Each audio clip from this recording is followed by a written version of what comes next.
Hey y'all, welcome back to another video. In this video we're going to be going over the EKOS catheter system. So the EKOS catheter can be placed either for a patient who has a DVT or PE, and what this special catheter does is it goes in through a venous sheath. The catheter is guided over to the area where the clot is. So if you have a PE, into maybe your right or left lung or both. If you have a DVT, to whichever leg where the DVT is. And the catheter actually goes into the clot, and through this machine, we can connect the catheter to the machine, and we can connect our ports to a coolant and to TPA, and the TPA will be delivered to the site of the clot. And what the machine does is it uses ultrasound technology to open up the clot, so that way the TPA can go interweave into the clot and break it up. So this is our EKOS catheter. This was recently just taken out of a patient that we had today. So that's why the end is covered up in a towel, because that was actually in the patient. So this will go in the biohazard bin once we're done with this video. So similar to how you would have if you've ever worked with a cordis with a swan or pacer wires, you're going to have a venous sheath that this catheter, which is very, very tiny, looks like just a wire that's going to go in through your sheath and then over into the clot. So you're going to have a sheath, and then you're going to have the EKOS catheter. The thing about the EKOS catheter is that the EKOS catheter will not be sutured in place. The sheath will be sutured in place, but this catheter essentially can migrate in and out. So part of your nursing care is going to be making sure that this EKOS catheter itself, not the sheath, but the catheter, is not migrating in or out of the sheath. So you can have a little marker like with a piece of tape and just have it in place so that way you know, is this migrating at all? In addition to that, you want to be cautious when you're turning your patient. Definitely if your patient has the EKOS catheter in, they'll have an order for bed rest. They should not be getting up, moving around really too much with the EKOS catheter in, just because this can migrate in and out of the sheath, and we don't want it to migrate because obviously this is going to the site of the clot. So if we migrate it too much, then it could get away from the clot and it's not going to be effective. So that's going to be your EKOS catheter going that way. But over towards where we start getting into our connections, you're going to have 2 lumens, and each lumen is labeled. So this is going to be your drug, where your drug goes. So this will be where you connect your TPA to. So previously we had our TPA connected here. You would have your stopcock over this way, and that way TPA could be delivered in through this lumen. Next to that, you're going to have your coolant lumen. So this catheter, remember, it connects to a machine, and it's using ultrasound technology in order to break up that clot. So that's going to heat the catheter essentially. So we don't want it to overheat. So in that case, that we're going to administer a coolant, which is usually just NS. Your NS will usually go anywhere from like my patient was just on 35 mLs an hour. I've seen it at 100, at 50, etc. Whatever your physician orders, your coolant, your NS is going to go here. It should not be given peripherally, and the coolant, once you're done with your EKOS treatment, should be DC'd. And so if they have any other fluids that they want to continue, maintenance fluids, that needs to go through another site, not through here. So again, coolant, same kind of idea. So you have your 2 lumens for your drug and for your coolant. Then you're going to have a few wires where you have your ends, your white end and your black end, and these are going to be what connect to your machine. So now let's talk a little bit about your machine. So this is the EKOS machine. The EKOS machine, we have 2 of them at our facility, and these live over in radiology. So it's usually going to have a sign aquí, and it says that my home is in the IR suite. When not in use, please keep battery plugged in. During daytime hours, call the IR suite to retrieve the control units. During nighttime hours, just keep it plugged in. IR will retrieve the controlled units during daytime hours. So basically my patient We just took this off of them, and it is 7 p.m. So we're going to hold on to this here, and most likely they're going to come pick it up in the morning. But if these stay in one of our storage rooms for an extended period of time, you should just walk it on over to radiology, so that way they can have their unit back. So with this machine, you're going to have basically your main unit up top. You're going to have your battery down at the bottom. You're going to have your plug that, again, should continuously stay plugged in. In the back, you're going to have where the power cord plugs in, and this is actually the on and off switch. So we're going to turn that on so we can show you it. And essentially what you're going to do with your machine is it's going to turn on, and you press that start button. That's going to be done after you make your connections from here to your EKOS catheter.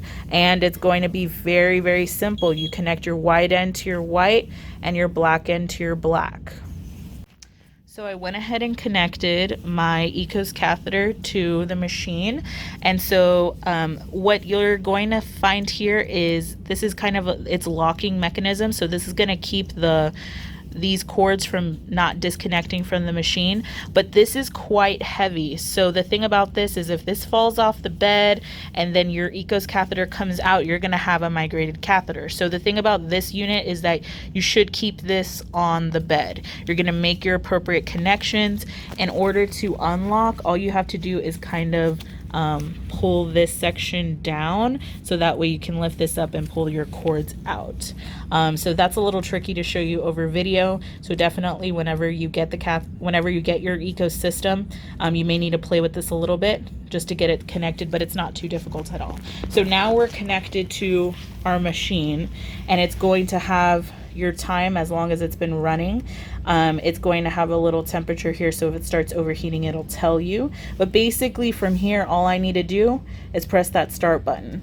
When I press that start button, it's going to start to it's going to basically start using that ultrasound technology. When I need to stop, I can press stop. But really, there's not going to be many times when you're going to need to stop this machine. Rather, you can just stop it, and then we'll turn it off. Something that's on your main screen that I like to show is this EKOS helpline. So you can call this line 24/7 if you're having any problems. You want to make sure that this cord here, which is connecting here, is secure up here at the front. So if your physician does not know what the recommended rates are for your drug and your coolant, it's going to also have it on here. So on your coolant, the recommended rate is going to be anywhere from 35 to 120 mLs an hour. The recommended rate is 35 mLs an hour. So on here, it's going to have the recommended also rate for the drug. So it's going to be anywhere from 5 to 35 mLs an hour. So that is going to be the recommended stuff. But of course, this is all up to your physician. Then on the side, you're going to have some metal bars where you can put your pumps. So you have 1, 2, 3.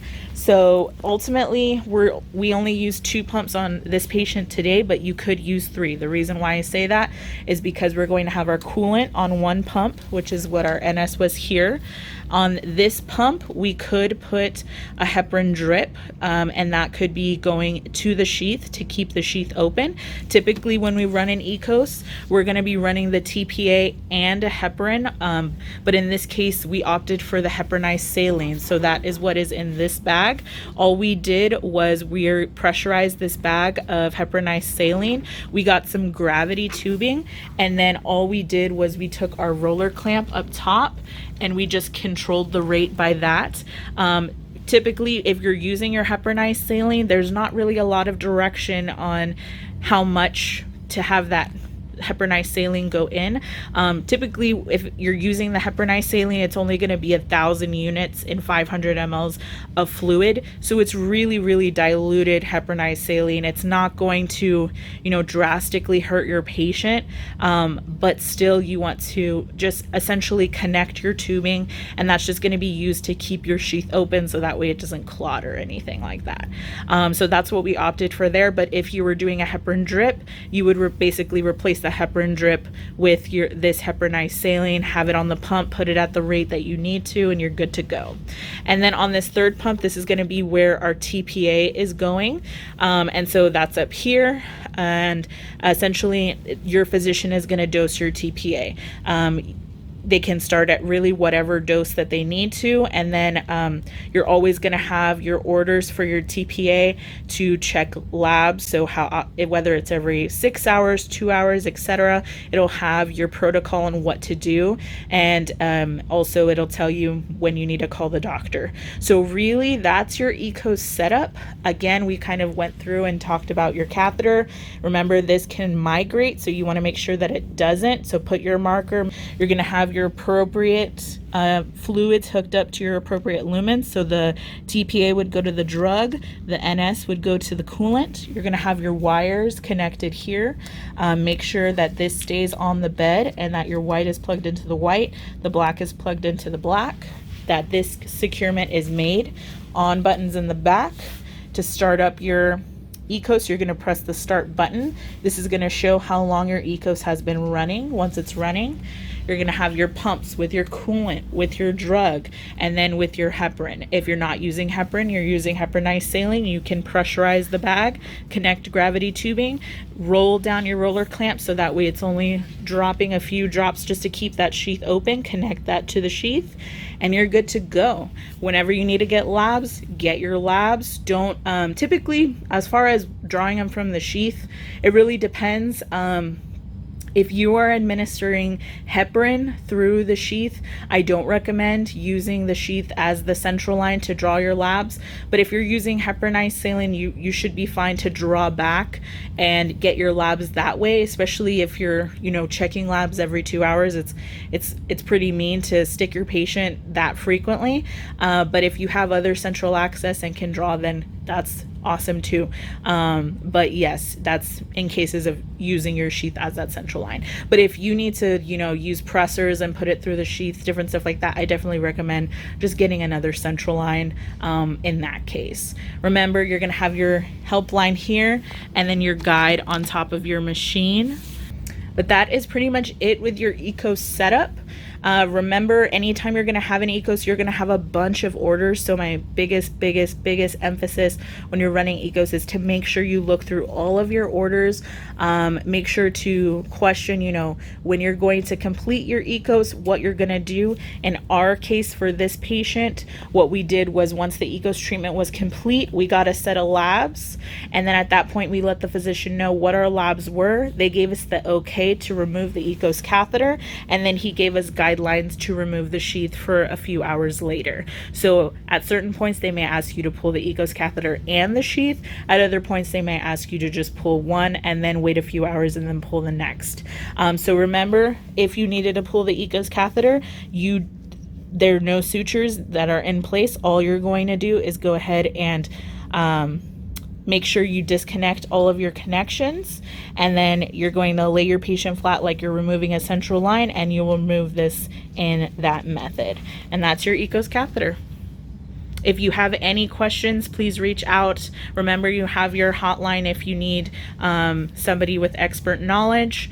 And that is all I have for you today. I'll see you in the next video.